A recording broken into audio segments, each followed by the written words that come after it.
네, 감사합니다. 제가 사실 이제 그 전에는 많은 시간 동안 전국 교회에 다니면서 간증한 적이 있습니다. 어느 날 하나님이 저에게 찾아오셔서 보통 성도님들이 겪지 못하는 영의 세계를 열려주시고 삶의 현장에서 강력한 성령 체험을 하셔서 그래서 그 소문이 알려지니까 저 여의도 순복음교회부터 해남까지 여러 교회에 이제 초청이 있어서 불려다니다가 제가 어느 날 기도하면서 하나님한테 기도했습니다. 하나님, 저에게 주신 은혜는 큰데 감당이 안 됩니다. 제가 공직에 이렇게 몸담고 있으면서 그 크신 은혜를 어떻게 하면은 간증을 잘 하여서 교회의 이득이 되고 성도님들에게 크신 은혜를 함께 은혜 나눠야 되는데 제가 너무 부족합니다 하면서 기도하는 가운데 절제가 되었고 그래서 한동안 쉬었습니다. 그리고 제가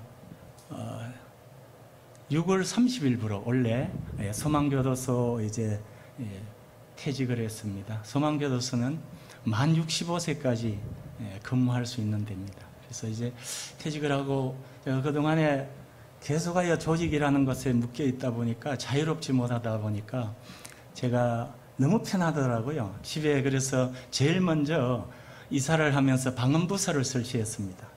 제가 이제 악기를 하는데 그것도 있지만은 골방에서 기도하려고. 사실은 이제 뭐 아파트라는 데가 다른 집에도 영향을 줄 수 있는 데라 갖고 그래서 방음부서를 설치해서 그때부터 매일 새벽에 우리 목사님 아침 예배 드리는 것도 제가 같이 예배를 드립니다. 그렇게 이제 하면서 오전에는 산에 한 3시간 정도 산행을 하면서 한 2달을 보냈습니다. 어느 날 갑자기 이렇게 또 기한교회에 초청이 오더라고요. 그래서 하나님 뜻인 줄 알고 왔습니다. 제가 사실 이렇게 올 때까지는 많은 분들이 저를 위해 기도해 주시고 저희 멘토가 되셔서 저희 올바른 신앙생활을 하도록 인도해 주신 분들이 너무나 많습니다. 제가 이제 92년 10월 3일 날 전국에 이제 교도소가 그 당시 50여 개 있었는데 각 교도소마다 신우회가 있습니다. 그 신우회 이제 그분들이 각자 이렇게 각계 전투를 하다가 전국에 있는 교도관들의 신우회를 하나로 모아서 법무부 교정연합 신우회라는 것을 조직하는 것이 92년 10월 3일입니다. 제가 이제 은혜를 그 전에 1년 전에 이제 은혜를 받았습니다. 소문이 나서 그때 간증자로 세웠어요. 근데 이제 그때 간증자를 3분을 세웠는데 제가 마지막으로 썼습니다. 그때만 해도 이 컴퓨터가 많이 발달되지 않은 그런 시대였으니까요. 그래서 타이프로 그냥 간증지를 이렇게 썼어요. 계속해서 많은 사람들 앞에 서본 경험이 많지가 않아 갖고 걱정이 돼서 뭐 화장실에 가서도 보고 계속 암기를 하다가 이제 그날 되어 가지고 이제 그때 당시 중국에 있는 교도관들 가족까지 포함해서 저기 서울의 양재 햇불 선교센터에 모였는데 1000여 명이 모였습니다. 그래서 이제 앞에 2분이 간증을 하는데 너무 길게 했어요. 저에게 주어진 시간 15분씩인데 그래서 뭐 제 시간이 다가올 될 때 마음이 어떡하지 15분 안에 끝내야 되는데 이 생각을 하면서 제 시간이 되어서 올라갔습니다. 오늘도 여김없이 이렇게 적어왔어요. 저는 간증을 할 때 이렇게 안 적어옵니다. 그냥 은혜 받고 난 뒤에는 성령님이 주신 대로 그냥 그 형편에 따라서 이렇게 간증을 하는데 그때는 처음이라서 이제 안절부절하면서 이걸 들고 올라갔는데 하나도 안 보이는 겁니다. 이게 그래가지고 막 울면서 간증을 했어요. 그러니까 그때 1000여 명이 전부 울음바다가 됐어요. 성령께서 강하게 역사하시니까 저에게 역사하셨던 그 놀라운 은혜가 그때 모였던 분들과 함께 나누는 그것이 다시 한번 생각이 납니다. 오늘 이제 제가 하나님 주신 그 은혜를 함께 나눌 터인데요. 사실 이 11시 예배는 상당히 부담이 됩니다. 목사님께도 말씀을 드렸는데 제가 이제 코로나 시대다 보니까 이렇게 유튜브로도 이렇게 하고 성도님들이 많이 안 오실 줄 알았어요. 근데 오늘 보니까 너무 많이 오시고 또 이렇게 너무 은혜스러워요. 아까 우리 호산나 성가대 찬양하실 때 그리고 기도해 주신 우리 집사님의 귀한 기도, 특별히 우리 성도님들의 표정, 은혜 받고자 하는 이 마음이 저에게 와닿아요. 그래서 오늘 함께 제가 받았던 그동안의 삶 속에서 하나님이 베풀어줬던 그 은혜를 함께 나누고자 합니다. 우리 다 함께 은혜 나눴으면 좋겠습니다. 저는 사실 그전에는 어린 시절에 3일에 만배하고요, 매일 108배 하는 청년 시절까지 그렇게 아주 불교의 골수분자였습니다. 그러다가 이제 저에게 이게 신앙을 갖게 된 계기가 그 전에 어떤 일이 있었냐면은, 저는 어린 시절에 너무나 어렵게 살았습니다. 뭐 저희 나이 때는 다들 그랬겠죠. 왜냐하면 6.25 전쟁이 끝나고 얼마 되지 않은 시대에 태어나갔고, 여러분 가운데도 아마 그런 분이 계셨을 겁니다. 저희 집 그 부근에 미군 부대가 있었는데 먹을 것이 없으니까 소위 미군들이 먹고 버린 짬빵, 그 돼지에게 주는 꿀꿀이죽이에요. 그거를 사실은 줄을 서서 받아가지고 끌려서 먹고 하는 그 시대에 저희도 그렇게 먹고 살았습니다. 그 하늘에 그때 당시 유행했던 영화가 저 하늘의 슬픔입니다. 저 하늘의 슬픔이란 아마 연로하신 분들은 대부분 아실 거예요. 그 이성복인가? 그분, 그 어린아이가 어릴 때 겪었던, 그러니까 배가 너무 고프니까 술을 만들 때 그 술을 만드는 찌꺼기를 먹고 갔는데 선생님이 취했다고 왜 어린 놈이 술 먹고 왔느냐고 하는 그런 질책. 저도 어린 시절에 그걸 먹고 자랐습니다. 사실은 그러다 보니까 이제 첫 직장을 저는 공직을 선택했습니다. 그래서 해운항만청을 시작해서 포항 지방직 7급 공무원을 하다가 어느 날 참 제게는 제 인생을 이렇게 틀어놓는 귀한 친구를 만났어요.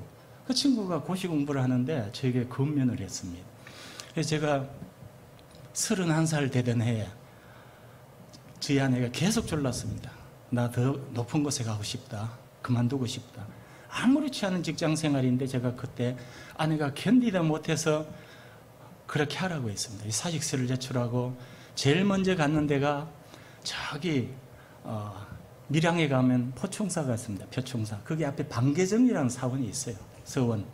거기에서 이제 공부를 하다가 나중에 이제 대구 동화사 고시촌에도 들어가고, 그렇게 하면서 이제 뭐 저 서울의 신림동까지 갔다가 마지막에는 고성 운흥사라는 곳이 있어요. 거기에서 이제 공부를 했는데, 항상 옆에 절이 가까이 있다 보니까 저희 신앙은 그때는 예수를 믿지 않으니까 그렇게 살았습니다. 뭐 대구 동화사 쪽에 있을 때는 가빠이가 써가지고 뭐 이 시험 가까이 되지 않을 때는 늘 거기에 다니고 하는 정도로 굉장히 불교에 열심이었던 제가 어느 날 이제 그렇게 살다가 나이가 이제 35이 넘어가니까 같이 공부한 후배가 저에게 왔습니다. 형님, 이렇게 살 게 아닙니다. 아이들이 그 당시 제가 사표를 낼 때 아들이 3살, 5살짜리가 있었어요. 31살 때 제가 결혼을 좀 일찍 했습니다. 그러니까 이 아이들이 커가고 있는 것을 보더니 함께 공부하던 이 후배가 어느 날 가서 교정직 7급 이 원서를 갖고 왔더라고요. 그래서 제가 아무 생각 없이 그냥 그걸 시험을 쳤어요. 근데 하나님께서 감사하게도 이렇게 저를 장로까지 만들려고 그렇게 그분을 통해서 제가 응시를 했는데 합격이 되었어요. 그래서 제가 아무 생각 없이 교도관이 뭐 하는지도 모르고 그냥 이제 제가 이제 그 당시만 해도 합격이 되면은 저기 이제 용인 쪽에 있는 그게 부무연수원이라는 데가 있어요. 거기 6개월 교육을 받습니다. 그래서 교육을 받으면서 생각을 해보니까 아니 그동안에 공부를 했는 그 기간이 너무나 아까워갖고 다시 한번 시작하는 생각에 공부를 잘할 수 있는 데가 어딘가 생각하니까 징역의 도사들이 있다는 청송교도소를 다 얘기하더라고요. 청송교도소가 그 당시만 해도 감호자들이 있었고요. 상당히 어려운 데입니다. 근데 징역을 오랫동안 사신 분들이다 보니까 교도관들이 표정만 봐도 안다고 알아서 다들 하니까 공부하기 좋을 거라고 건면을 해서 저 거기 지원을 했는데 발령이 났습니다. 그때부터 하나님의 역사가 이제 시작된 겁니다. 발령이 나서 간 데가 청송교도소 일부 당직, 부당직으로 갔습니다. 당직이 그때 누구였나 하면은 박효진 장로님입니다. 본래 여러분 이곳에 오늘 이제 간증자로 오시기로 하신 분인데 하나님이 갑자기 저를 이곳에 세우셨단 말이죠. 근데 그분이 제가 그분 말씀을 들어보면은 그분은 그때 부당직 자리가 비었는데 제발 하나님 잘 믿는 사람 오기를 간절히 기도하는데 얼토당토하게 3일에 만보는 저가 갔단 말이죠. 그러니까 이 장로님 너무나 황당해서 기도하시면서 하나님한테 그렇게 했답니다. 하나님 어떻게 해서 이런 아주 예수 믿지 않은 사람을 저한테 보내서 어렵게 하느냐고 하면서 그때부터 저에게 전도를 했습니다. 전도를 계속 했어요. 저희가 굉장히 친절하게 해주셨고요. 그리고 그 가정에 아들이 하나 있는데 마침 제 아들하고 나이가 같아요. 학교도 같이 다니고 친구 되다 보니 자연스럽게 가정이 서로 친하게 되었습니다. 그렇게 하면서 이제 신앙생활 하는데 여전히 술도 먹고 담배를 피우고 그렇게 살았습니다. 근데 그 당시 청송군 진보면이라는 진보교회가 한 시골 교회지만 200여 명이 되는 성도님들이 있을 정도로 아주 컸습니다. 합동청 아주 보수 교단입니다. 방언도 하지 않고 박수도 안 치는 그 당시 시절에.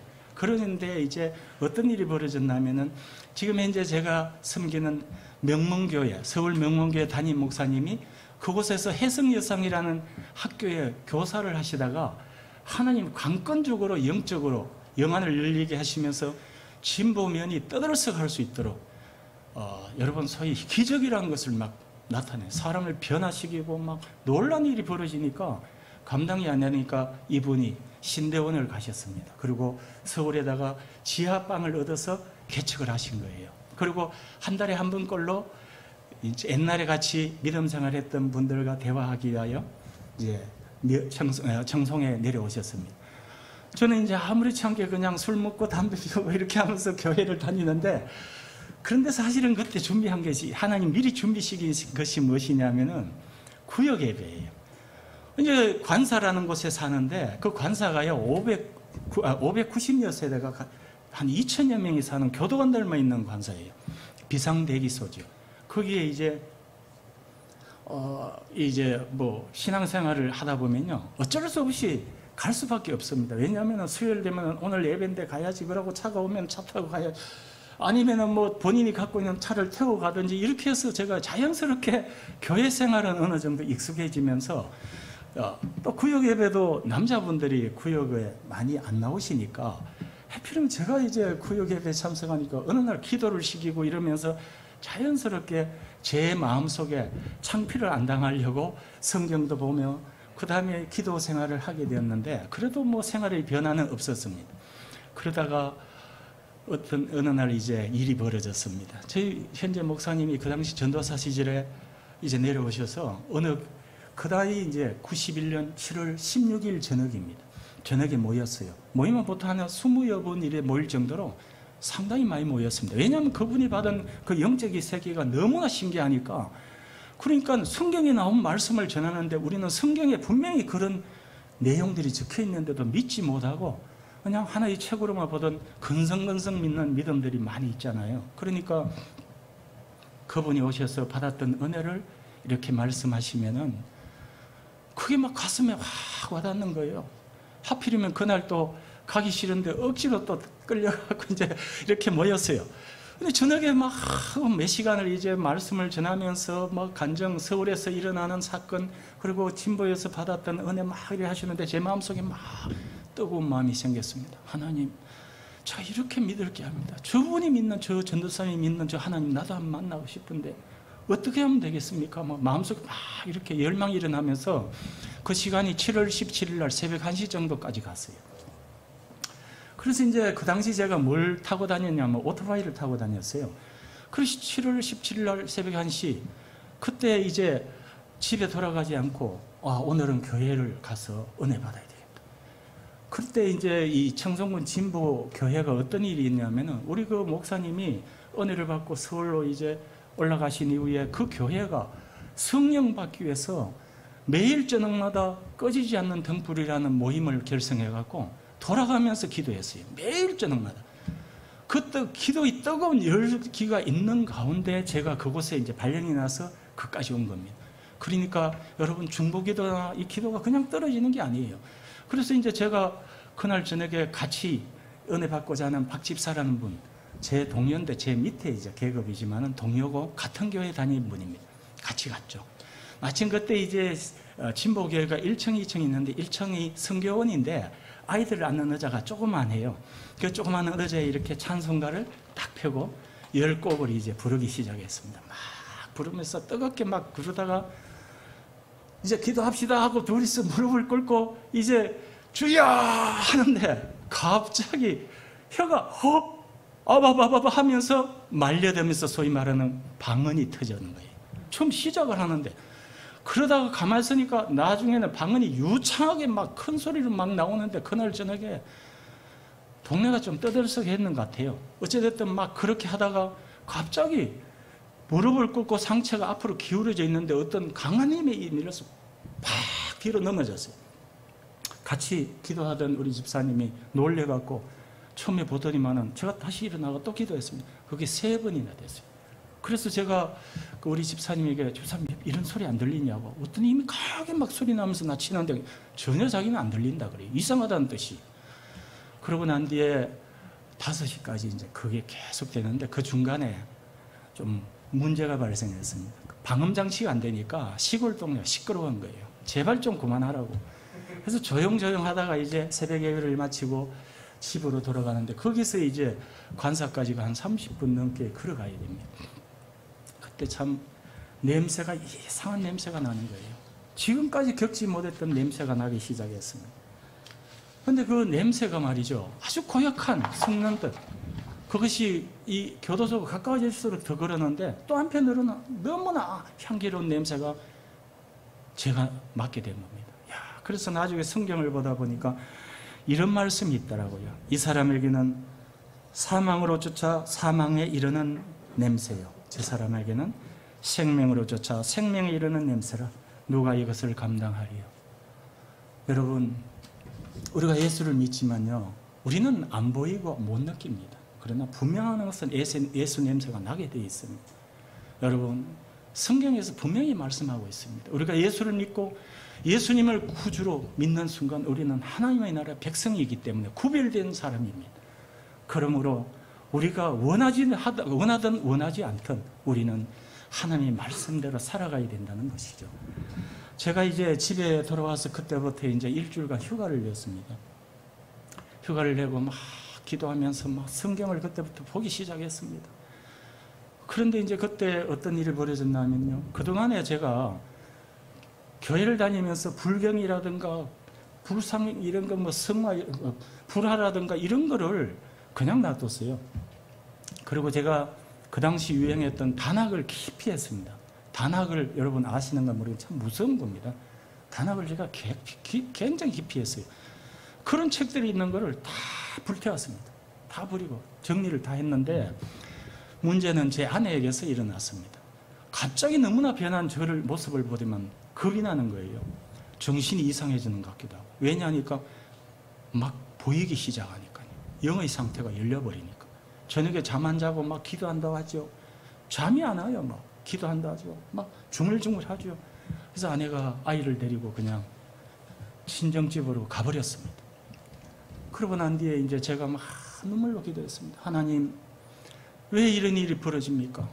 제가 하나님을 믿기로 그렇게 간절히 해서 이제 하나님 만나주셨는데 왜 나에게 이런 일이 벌어집니까? 하는데 갑자기 저 하늘에서 4, 3, 1 금빛이 쫙 나타나면서 제 환상 중에 보이는 겁니다. 그 4, 3, 1이라는 게 무엇인가 이렇게 하다가 찬송가 431장을 딱 펴니까 그 찬송가 제목이 내 주여 뜻대로 행하시옵소서. 그때부터 제 평생의 찬송이 되었습니다. 내 주여 뜻대로 행하시옵소서. 온몸과 영혼을 다 주께 드리니 이 세상 고락간 주인도 하시고 날 주관하셔서 뜻대로 하소서. 내 평생의 찬송가입니다.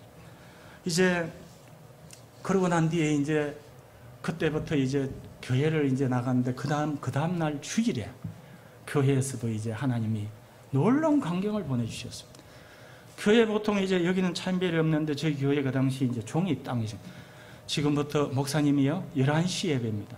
목사님이 지금부터 예배를 드리겠습니다 하고 땡 하는 순간 갑자기 제가 눈을 감고 있는데 확 열리는 환상이 열리면서 목사님 뒤편에 빛이 막 여러분 그 하늘에 그 구름이 가려있다가 햇빛이 쫙 쏟아지듯이 틈 사이로 비치면서 제가 하면서 눈을 떴습니다. 그러니까 그 주변에 형체를 알 수 없는 분들이 있으면서 그 밑에 주님의 아름다운 보좌, 번쩍번쩍하는 보좌 앞에 안에 앉으신 분이 계셨어요. 그리고 그 주변에 할렐루야 하면서 많은 분들이 있는데, 그 이어서 우리 교회에서 성가대에서 이와 같이 그날 찬송 드린 것이 40장입니다. 주 하나님 지으신 그 찬송을 부르는데요. 주 하나님 지으신 모든 세계 내 마음속에 그려볼 때 하늘의 별 울려 퍼지는 내 성 주님의 권능 우주에 찾네 하면서 성가대에서 지휘자분이 이렇게 지휘를 하는데요. 거기에서 이 지휘하는 데 따라가 무지개 색깔이 쫙 나는 그 위에 형체를 알 수 없는 아름답고 귀한 분들이 춤을 덩실 추면서 할렐루야 하면서 같이 하더라고요. 그러니까 지휘자 봉에 따라 이렇게. 제가 놀래갖고 눈물을 막 흘리면서 그걸 보고 있으니까 성가대 그때 누가 앉으셨나 하니까 박효진 장로님이 앉아 계셨어요. 제가 저 뒤에서 앉아가지고 하는 걸 보고는 항상 어떻게 하는가 주시하고 계셨으니까. 왜냐니까요, 통제가 안 되니까 그때만 해도.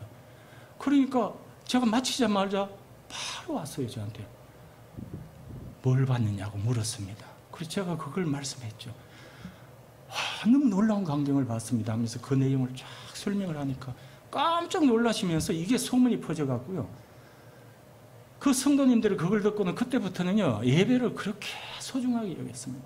예배가 오늘 드리는 예배도 우리 눈에는 보이지 않지만 분명히 하나님이 흠량하시는, 그러니까 우리가 예배를 드릴 때 그냥 아무렇지 않는 마음으로 그냥 그렇게 할 것이 아니고 이 시간에도 하나님이 흠량하시는 것을 분명히 기억하셔야 된다는 뜻입니다.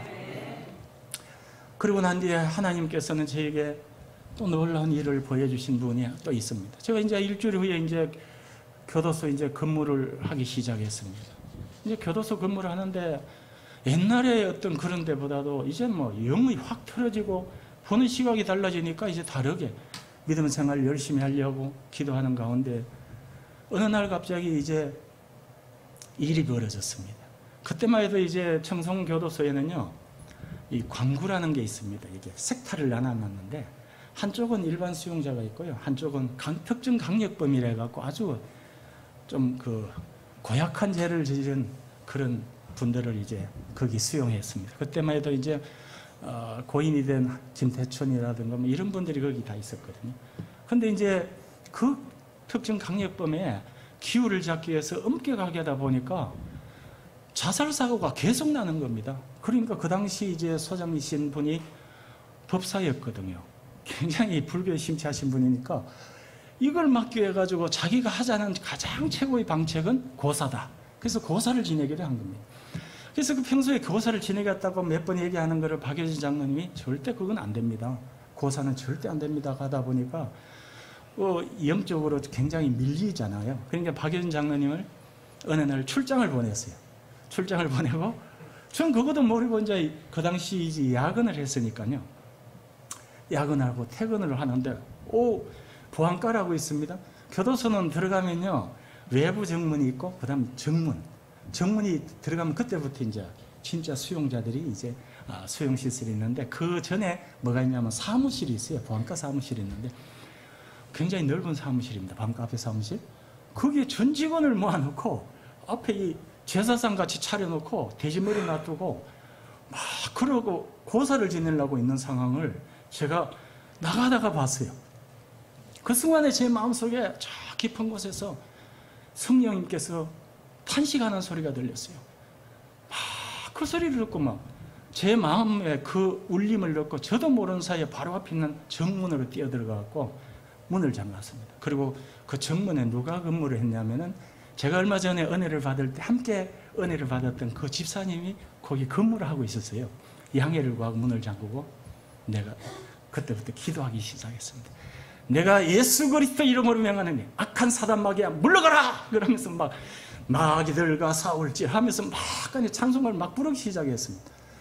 근데 그게 밖에 그 모아놓은 그 많은 분들이 스키에 다 들린 거예요.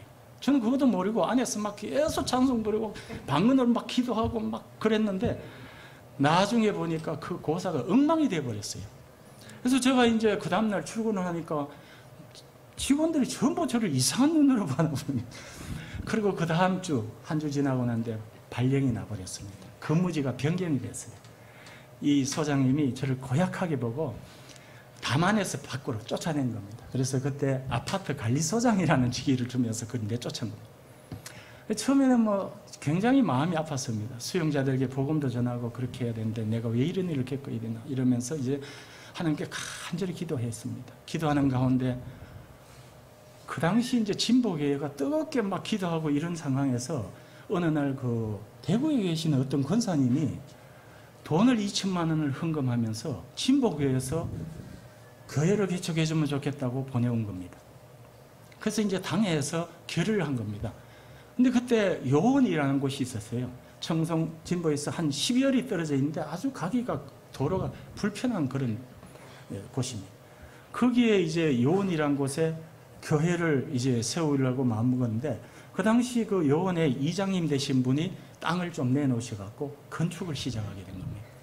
한참 하다가 어느 날 전화가 왔어요. 그곳에 계시는 어떤 집사님이 전화를 받으니까 이런 말씀을 하세요. 집사님, 우리가 건축비를 가지고 이렇게 하는데 많이 부족합니다. 그런데 보일러를 정상적으로 전문가를 불러서 하게 되면 돈이 많이 들어가서 안 되니까 집사님이 아파트 관리소장이니까 함께 근무하는 직원 중에 보일러 기사가 있을 테니까 좀 해주면 어떻겠냐 이런 내용입니다. 제가 반번에 오케이 했죠. 알았습니다. 그러면 이제 그 일 하시는 분에게 말씀을 드리니까 아 이분도 좋다고. 그러고 난 뒤에 이제 현장을 갔어요. 가보니까 아마 이 크기가 이 정도 될 겁니다. 교회 자체가 봅니다. 그러니까 이제 이렇게 넓은 데는 해본 적이 없다는 거예요. 그러니까 저한테 와서는 도저히 자기 기술로는 안 되니까 다른 분에게 하라고 그렇게 하기에 그때부터 고민이 깊어졌습니다. 하나님 어떡합니까? 큰 소리는 뻥뻥 쳤는데 그러면서 막 기도하는 가운데요. 제 저 밑에서 성령님께서 말씀하시는 겁니다. 네가 가라. 네가 가라. 그 말씀이 들려오기에 용기가 막 났습니다. 하나님께서 책임지시겠다 이런 생각에 제가 보일러 넣는 기술이 없잖아요. 그런데 이제 제가 오토바이 뒤에 공군으로 달래가 실었습니다. 그리고 이제 갔습니다. 가서 보니까 뭘부터 해야 될지는 모르겠는데 생각을 해보니까 옛날에 보일러를 넣는 걸 좀 본 적이 있어요. 그래서 이제 처음에 어떻게 넣는가 하니까 엑셀 호스를 이렇게 까면은 거기다 고정을 하는 이걸 봤단 말이죠. 그리고 연결을 하거든요. 근데 엑셀 호스가 얼마나, 저 그때 처음 만져봤어요, 솔직히. 너무나 딱딱해갖고요. 안 돼갖고 처음에는 신문지에 불을 붙여가지고 굽어봤습니다. 원래 그래 하는 게 아니거든요. 그래가지고 이쪽에 하니까 저거 하니까 일어나 버리고 여기 가면 그래서 오전 내 그 일을 하다가 땀만 뻘뻘 흘리고 아무 성과도 없고 그래가지고 하나님 이거 어떻게 해야 되죠? 막 고민하고 있는데 갑자기 저기서 어떤 분이 집배원 아저씨가요 딱 들어대면 교회가 세워진다니 좀 됐어요 그러고 들어온 거예요. 그래서 제가 이 교회 보시다시피 제가 보일러 넣으러 왔는데 전혀 할 줄 몰라서 너무 걱정이 된다고 막 제 사정을 토론하니까 이분이 막 웃으시는 거예요. 제가요 어제까지만 해도 다른 지역에 이 배달을 했는데 오늘부로 이제 근무지가 바뀌어서 와봤습니다. 소문이 있어갖고. 근데 제가 전에 보일러 전문 기사였습니다. 이러더라고요. 그래서 그때 제가 하나님 감사합니다 하면서 이분에게 막 가르쳐 달래 했어요. 막 가르쳐 달라고 하니까 이분이 이제 1시간 정도 저에게 가르쳐 주셨습니다. 보일러 처음에 어떻게 놓고 배관은 어떻게 하고 그래서 이제 싱크대 배관까지 다 배우고 며칠을 다니면서 했죠. 하면서 늘 생각했습니다. 야 이거 끝나가지고 만약에 보일러가 안 되면 어떡하지? 그런 생각을 하다가 다 하고 난 뒤에 작동을 해보니 너무 잘 되는 거예요. 할렐루야. 아멘. 하나님은요 우리가 마음속에 기도하고 하나님 일을 하고자 하면요 분명히 해주신다는 걸 좀 확신합니다.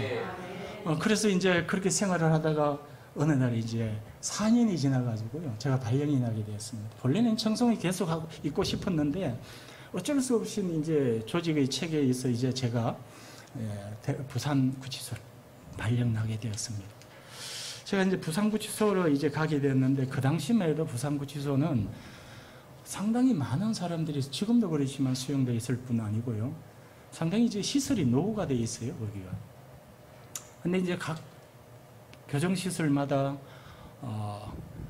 신우회가 있습니다. 믿는 분들이 모여서 기도하고 수용자들에게 말씀 전하고 전도하고 이런 게 있는데 제가 이제 거기 가서 신회 회원들과 함께 하면서 기도하는 가운데 어떤 일이 벌어졌냐면요. 그 당시 이제 여러분 어르신들은 기억하실 겁니다.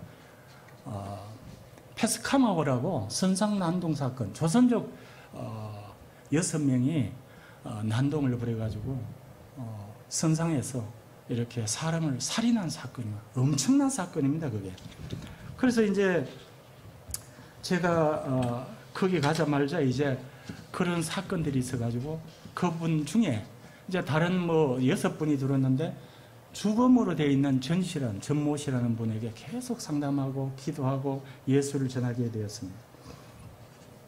이 사건은 1996년에 8월 달에 남태평양 사모아 동북쪽 해역에서 참치를 잡던 온두라스 선적 원양어선 페스카마 15호입니다. 이 톤수는 254톤인데요. 여기에서 이제 사건이 벌어진 겁니다. 그래서 사실 나중에 이제 들어보니까 어떤 일이었냐면은 이 전씨라는 이분이 사실은 엘리트입니다. 중국의 조선족에는. 왜냐하면 이분이 이제 중학교 선생님 하셨어요. 음악하고 한문을 가르치시고요. 그리고 이분 그 부모님은 경남에 사시다가 일제치하에 1940년도에 살아남기 위해서 그렇게 중국으로 넘어가서 살다가 아버지가 돌아가시면서 그 이제 이 전씨 밑에 있는 동생, 딸 둘, 아들 둘, 동생 둘이죠. 둘 이렇게 남동생 둘, 여동생 둘 다 결혼까지 시키면서 할 정도로 열심히 집안을 일으키고 살아온 분이거든요. 그리고 이분은 그 당시 구속될 당시에 딸이 둘이 있었고 아들이 하나 있었습니다. 이 딸은 고3, 고2, 아들은 초등학교 5학년짜리였습니다. 이제 이렇게 와서 이제 나름 이제 그 당시만 해도 이렇게 아이들을 키우려다 보니 돈이 들어가니까 어쩔 수 없이 원양어선을 탔는데 그 당시 이제 원양어선의 선장님하고 이렇게 한국 선원들이 많이 좀 핍박을 했는 것 같아요. 견디다 못해갖고 이제 이렇게 모의를 한 것 같습니다.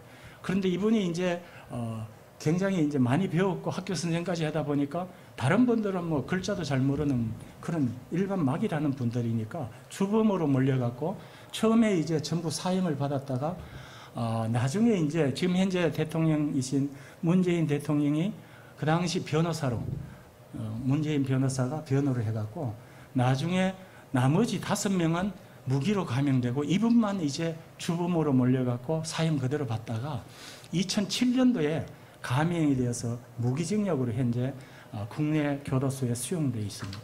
근데 이분이 이제 들어가 있는 동안 계속 전도를 하면서 그렇게 하는 가운데 이제 성경에 있죠. 내가 만일 내 입으로 예수를 주로 시인하며 또 하나님께서 그를 죽은 자 가운데서 살리신 것을 내 마음에 믿으면 구원을 얻으니 사람이 마음으로 믿어 의에 이르고 입으로 시인하여 구원에 이르리라. 이 말씀을 계속 암송하도록 했습니다.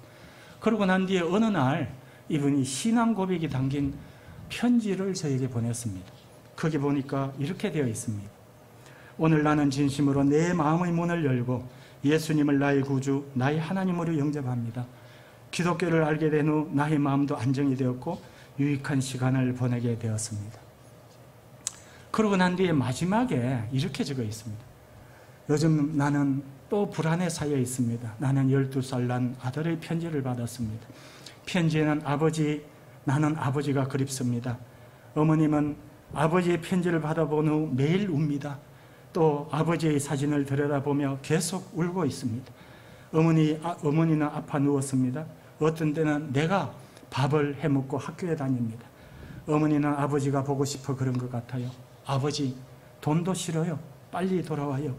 꼭 약속해요. 하루빨리 돌아와줘야라고 서여 있었습니다. 신앙 고백하는 말미 편지에는 이렇게 기도하고 있습니다. 하나님 아버지, 정말 살아계신다면 제발 우리 가정을 돌봐주세요. 나의 불쌍하신 어머님과 아내가 병중에서 하루속히 회복되며 건강을 되찾게 하여 주세요. 이 편지가 96년 12월 2일 날 서여서 저한테 보내온 겁니다. 그러고 난 뒤에 이제 이 사람을 이제 계속 전도하는 가운데 이 사람이 어느 날 이제 저는 이 사람과 이제 헤어졌죠. 근데 그 전에 어떤 일이 있었냐면요. 교도소에는 이제 사형수들이 이렇게 많이 있습니다. 근데 이 사람도 그 당시는 사형수였지만 또 다른 사형수들이 있어요. 그래서 제가 이제 그 사형수들을 면담을 하는 가운데 어느 날 이제 문제가 발생했습니다. 사형 집행이 이제 있게 된 겁니다. 보통 이제 사형 집행은요, 사형수를 먼저 어느 날 갑자기 사형수를 먼저 방에서 운동한다 아니면은 뭐 방을 옮긴다 이런 핑계로 이제 나오게 한 후에 직원들이 수갑을 채워가지고 사형장으로 바로 데려갑니다. 데려가가지고는 이제 거기에서 검사님뿐만 아니고 많은 이제 관계자, 외부 관계자도 오고 소장 이하 직원들 참석하면서 거기에 사형 집행을 하는데 제일 처음에 이제 그 사형수가 어떻게 해서 구속되는 사건 개요, 그리고 본인 인정, 본인이 맞냐 묻고 이런 인정 신문을 하고요. 그 다음에는 이제 남길 말이 있느냐, 그리고 이어가지고 예배라든가 이런 어떤 종교의식을 하거든요. 근데 이제 저희 그 당시 이제 사형수들 가운데 제가 함께 예배드리고 함께 전도하는 우리 신의원들 기도하고 이런 분 중에 최 씨라는 분이 있었어요. 이분이 그 당시 이제 사건이 어떤 사건이냐면은 90년 7월 23일에 오후 3시경에 부산시 소재의 은행 한양프라자 출장소에서 청원경찰 책상 서랍을 열고 거기에 389경 권총을 한정하고 실탄 6발을 훔쳤습니다. 그러고 난 뒤에 이제 10월 22일 날 오후 5시에 금고에 들어가가지고 이제 돈도 강취하고 사람을 한 명 죽였습니다. 이 건으로 이제 사형 확정이 된 거죠. 근데 이제 이 사람이 들어가지고 우리가 복음을 전하고 이러는 가운데도 기분에 따라서 왔다 갔다 했어요, 신앙 상태가. 그러다가 이제 어느 날 돼가지고 그 당시 제가 다니던 그 구치소의 소장님이 믿는 분이에요. 지금은 그분이 목사님 되셨는데 그분이 어느 날 저녁에 전화가 왔어요. 저에게 퇴근하고 있으니까. 정 집사 내일 사형집행이 있어. 그러니까 기도해 이러더라고요. 그래서 제가 신의회원들에게 기도해달라고 요청하고 밤을 지새웠습니다. 그러고 난 뒤에 아침에 이제 출근을 했는데 보통 이 구치소나 교도소는요 아침에 이렇게 개방이라 해가지고 문을 열고 하면은요 왁자지껄합니다. 왜냐하면 이제 뭐 거기에도 일하는 데가 있고 청소하는 사람이 있고 다양한 사람이 있으니까 시끄러운데 그날은 조용해요. 알고 보니까 암암리에 이제 일 소문이 퍼져가지고 이제 사형수든 그런 모든 수용자나 직원들이 어느 정도 눈치를 챈 것 같아요. 조용한 겁니다. 그래서 이제 기도하는 가운데 10시가 지나가지고 이제 집행이 이제 시작되게 했습니다. 그래서 이제 10시 한 20분 좀 돼가지고 그 수용자, 사형수가 있는 방으로 이제 가게 되는데 보통 이제 그렇게 가는 세상 말로 이제 저승사자라 하죠. 직원이 데리러 가니까. 근데 이제 그 역할을 저희 직원들 다 팀이 있거든요. 건장한 최고의 사람들, 그런 분들이 주로 그래 하는데 그래서 그날은 이제 양해를 구했습니다. 직원들에게 이것을 저희 신의회에서 하겠습니다. 좀 양해해달라고. 그리고 저하고 직원 2분하고 이렇게 같이 그 방으로 갔습니다. 그리고 가니까 그 형제가 저를 보더니만은 깜짝 놀라는 거예요. 얼굴이 노래지는 거예요. 그래서 제가 문을 따고 들어갔습니다. 그러면서 꼭 안았습니다. 형제님, 그동안 너무나 고생이 많았습니다.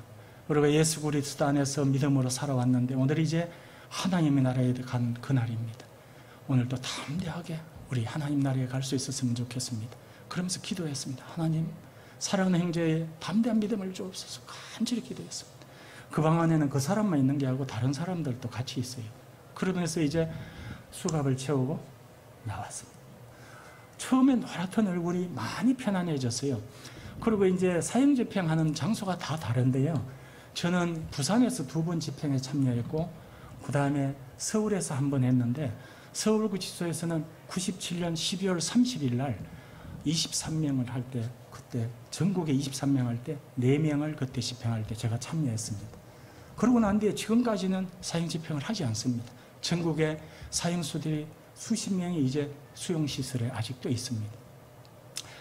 그런데 이제 제가 그러고 난 뒤에 그 형제를 이제 데리고 형제 양쪽에 팔을 끼는 우리 그 직원들하고 제가 옆에 손잡고 이제 같이 가는데 보통 사형 집행을 하는데요. 서울구치소 같은 경우는 지하 피트로 돼갖고 그 수용시설에서 지하로 해가지고 사형장까지 가니까 지상에서는 모릅니다.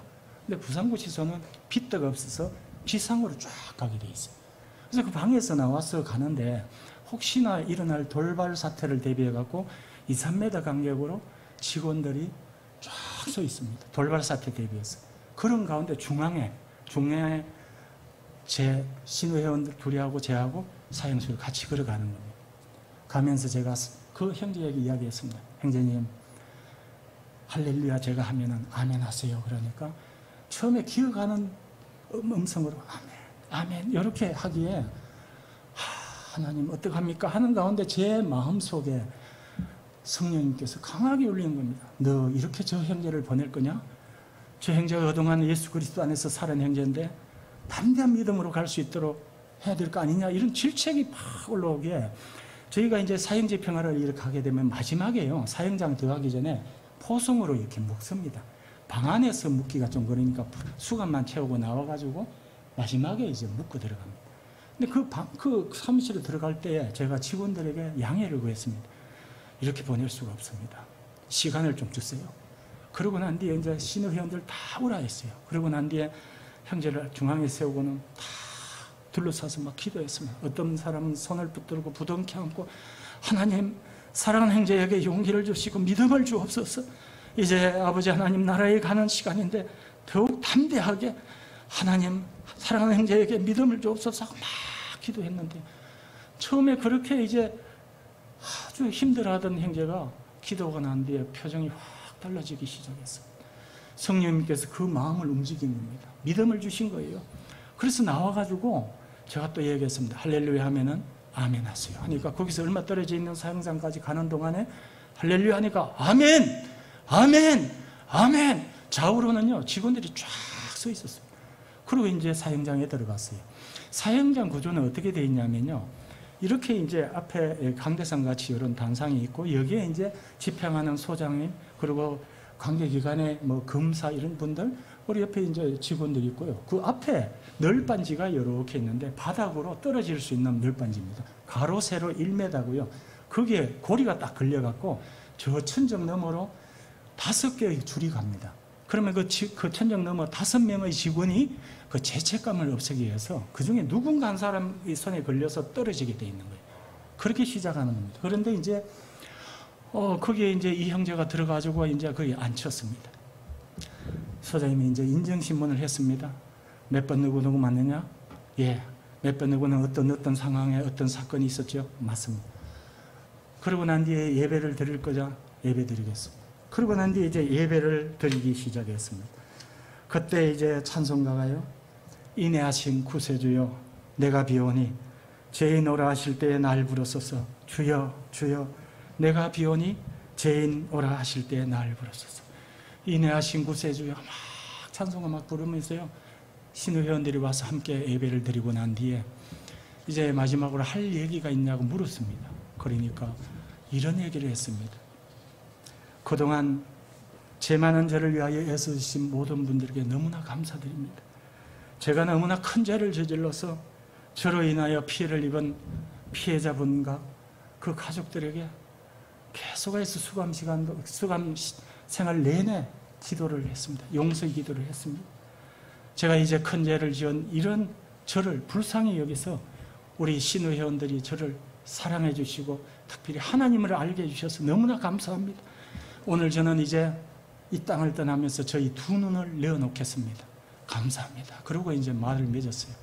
그러자마자 이제 잠시 후에 소장님이 집행 그랬습니다. 집행 지시에 따르니까 저 옆에서 어떤 분의 우리 직원 5분 중에 한 분의 줄이 이제 걸려 있었겠죠. 뚝 떨어지니까 목에 걸려 있던 그러니까 이 사형 집행할 때는요 그 앞에 앉혀놓고 두건을 덮어 씌우고 목에 오랏줄을 걸어서 이제 하거든요. 그 오랏줄을 이렇게 걸은 상태에서 밑으로 떨어지니까 사람이 축 처지면서 밑에 매달리는 거죠. 밑에 떨어지면서 그러면서 목뼈가 부러지면서 이제 사망하는 겁니다. 근데 이제 제가 주야 하면서 막 지하로 뛰어갔죠. 그러니까 제 눈앞에요. 까만 두관을 덮어씌우고 그 오랏줄 매가지고 손을 이렇게 수갑차고 뜨는 형제 모습이 막 보이는데 너무나 충격적이었어요. 제가 이제 예수를 믿기 전에 불교를 믿으면서 막 죽는 사람도 많이 봤습니다. 제가 불경을 막 암송해주고 하면서 죽을 때는 관에다가 불경도 넣어주고 이렇게 살아왔으니까 많은 사람 봤죠. 근데 이게 마지막에 이렇게 목에 걸려 하는 건 제가 그때 처음 봤어요. 그러니까 너무 고통스러워하는 그 모습에 제가 이 몸이요, 이런 떠면서 막 떨더라고요. 그래서 제가 부둥켜 안았습니다. 주야! 하면서 막 엉엉울었습니다. 하나님, 사랑하는 형제가 이제 하나님 나라 갑니다. 고통스럽지 않게 해주세요. 하나님 하면서 막 기도하는데 옆에 이제 우리 신의원들이 모여가지고 찬송가를 부르기 시작했어요. 하늘을 가는 밝은 길이 내 앞에 있습니다. 이 찬송가를 부르기 시작했습니다. 슬픈 일을 많이 보고 늘 고생하여도 하늘 영광 밝음이 어두운 건을 헤치니 예수 공로 의지하여 항상 빛을 보도다. 시간을 좀 갖지만 이 찬송가 한번 1절 한번 같이 불렀으면 좋겠습니다. 하늘을 가는 밝은 길, 반주자 한번 해주시면 좋겠는데요. 예, 저는 이 찬송 부를 때마다 그 광경이 떠올라서요. 막, 여러분, 죽음 와서는 항우 장사가 없습니다. 그 믿음이, 그 마지막에 담담하게 하는 그 모습, 끝까지 하나님 앞에 온전한 믿음으로 가는 우리 형제의 모습을 지금도 기억합니다. 믿음은요, 세상의 무엇으로도 감당할 수 없는 것이 믿음입니다. 하늘 가는 밝은 길이 1절만 부르고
이제 초등학생이던 이분의 아들이 아버지에게 보낸 편지가 있습니다. 잠시 제가 물을 한 잔 먹겠습니다.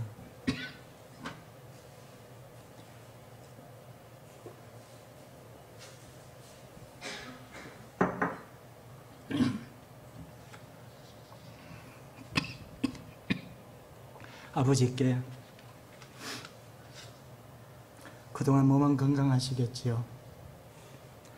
아버지께서는 어디에 계세요? 어머니께서는 사우디에 계신다고 하셨어요. 아버지 보고 싶어요. 어디서 무엇을 하시고 계세요? 어머니께서는 아버지가 없다고 가끔 우시기도 해요. 아버지 빨리 오셔야 돼요. 동생도 아버지가 보고 싶대요. 저도 보고 싶어요. 어머니가 놀러갔을 때 다른 아이가 자기 아버지 손을 잡고 가는 것을 보고 아버지가 너무 그리워요. 이만 쓸게요. 안녕히 계세요. 이제 말을 믿겠습니다. 저는 오늘 제가 그동안 예수를 믿고 삶 속에 살아가는 동안 저와 함께 하셨던 그 하나님에 대하여 짧은 시간이지만 제 입술을 통하여서 여러분들과 함께 은혜를 나눴습니다. 이러한 간증은요, 오늘 또 계속되고 있습니다. 우리의 믿음이 인약해서 코로나 핑계대고 사실은 너무나 지금 마음속에 하나님 우선주의로 생각하기보다는 우리 삶을 우선으로 사는 우리의 부끄러운 모습, 이것 때문에 제가 말씀드린 간증의 현장을 여러분 만나지 못하는 겁니다. 여러분, 지금도 살아계신 하나님입니다. 우리의 사정과 형편을 다 아시는 하나님입니다. 우리가 기도하는 거 하나하나 다 하나님이 다 받으셔요. 때가 되지 않아서 우리에게 아직까지 해주시지 않은 것뿐입니다. 오늘 이곳 원주 학생장로교회 성도님 여러분, 오늘 저는 잠시 왔다 가지만은요, 저와 함께 하셨던 그 하나님, 여러분과 지금도 함께 하시고요. 지금도 살아계십니다. 여러분, 룻기에는 이런 말이 나옵니다. 룻기 4장 1절에 보면은요, 아무개라는 이름으로稱하는 사람이 나옵니다. 자기가 감당해야 될 일을 하지 못하니까 보아스가 아무개야 이렇게 말하고 있습니다. 우리 이 땅에 살아가면서 초라한 모습으로 믿음이 그렇게 구원만 받은 그런 모습으로 살아가서는 되겠습니까? 저는 요즘 한국 요양선교회라는 데서 활동하고 있습니다. 저는 이제는 교정시설에 들어갈 수가 없으니까 요양보호사 공부도 하고 있습니다. 사회복지사 공부도 하고 있습니다. 여러분, 저는 남은 생애가 연로하신 어르신들 요양원에서 그동안 평생을 열심히 사셨는데 그분들에게 예수 전하는 겁니다.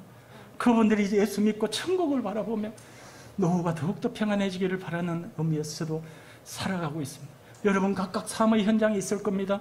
오늘 이렇게 집회 이걸로 마치지 마시고 우리 다 함께 기도하고 열심히 그렇게 살아갔으면 좋겠습니다.